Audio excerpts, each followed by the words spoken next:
Assalamualaikum warahmatullahi wabarakatuh. Sahabat Islam dalam kehidupan yang dirahmati Allah, pernah dengar nggak cerita kalau Nabi Sulaiman itu katanya pernah singgah di Indonesia? Wah, ini menarik banget buat kita bahas, ya kan? Soalnya sering banget kita dengar kisah Candi Borobudur dibangun oleh pasukannya Nabi Sulaiman.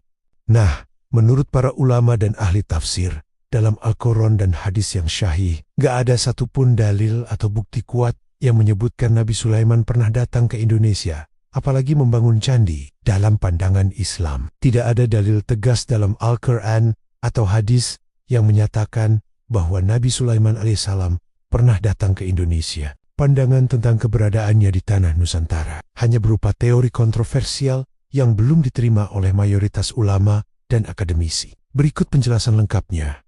Pertama, tidak ada dalil agama yang mendukung. Al-Quran menyebutkan Nabi Sulaiman alaihissalam sebanyak 27 kali, tetapi hanya menceritakan tentang kerajaan dan aktivitasnya di wilayah semenanjung Arab, Israel, dan Yaman, seperti kisah Ratu Bilqis dari negeri Sabah. Tidak ada ayat yang menyebutkan nama Indonesia, Nusantara, atau wilayah Asia Tenggara sebagai tempat yang pernah dia kunjungi atau dikuasainya. Begitu juga dengan hadis. Tidak ada riwayat yang diriwayatkan oleh para ulama klasik seperti Bukhari, Muslim, Tirmidzi, yang menyatakan bahwa Nabi Sulaiman alaihissalam pernah berada di Indonesia. Tuh, teori kontroversial tentang keberadaan Nabi Sulaiman alaihissalam di Indonesia. Teori ini terutama diajukan oleh K.H. Fahmi Bahsia, ahli matematika Islam dari UIN Syarif Hidayatullah Jakarta, yang melakukan penelitian selama 33 tahun dan membukukannya. Beberapa argumennya antara lain, Candi Borobudur sebagai peninggalan, menyatakan bahwa Borobudur bukan Candi Buddha, melainkan istana atau bangunan yang dibangun oleh tentara Nabi Sulaiman alaihissalam, termasuk jin dan setan. Relief dan patung di Borobudur dianggap menggambarkan kisah Nabi Sulaiman alaihissalam, seperti tabut peti sakral Nabi Daud alaihissalam dan kemampuannya berbicara dengan hewan. Koneksi dengan Ratu Bilqis menganggap bahwa Ratu Bilqis dari negeri Sabah adalah Ratu Boko di Jawa, dan kompleks istana Ratu Boko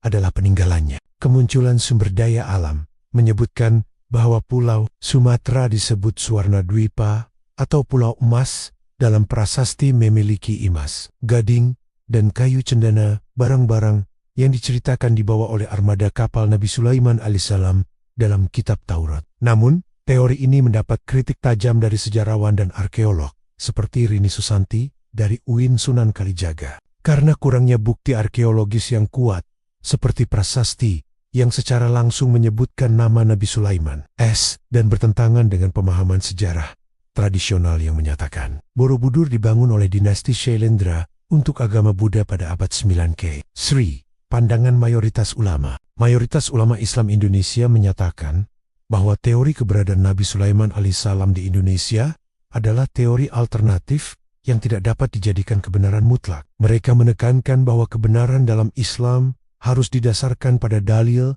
tegas dari Al-Quran dan hadis, bukan hanya pada interpretasi simbol atau teori sejarah yang tidak terbukti. Beberapa ulama juga menjelaskan bahwa meskipun tidak ada bukti keberadaan Nabi Sulaiman alaihissalam di Indonesia, hal itu tidak mengurangi nilai sejarah dan budaya tanah Nusantara, serta tidak mengganggu keyakinan umat Islam terhadap kisah para nabi. Kesimpulan dalam pandangan Islam, tidak ada bukti yang pasti bahwa Nabi Sulaiman alaihissalam pernah di Indonesia. Teori yang menyatakan demikian hanya berupa spekulasi dan interpretasi alternatif yang belum diterima secara luas. Penting untuk memisahkan antara kebenaran agama yang didasarkan pada dalil tegas dan teori sejarah yang masih dalam tahap perdebatan. Terima kasih sudah menyimak. Jangan lupa subscribe dan bagikan video ini agar lebih banyak yang mendapatkan manfaat. Wassalamualaikum warahmatullahi wabarakatuh.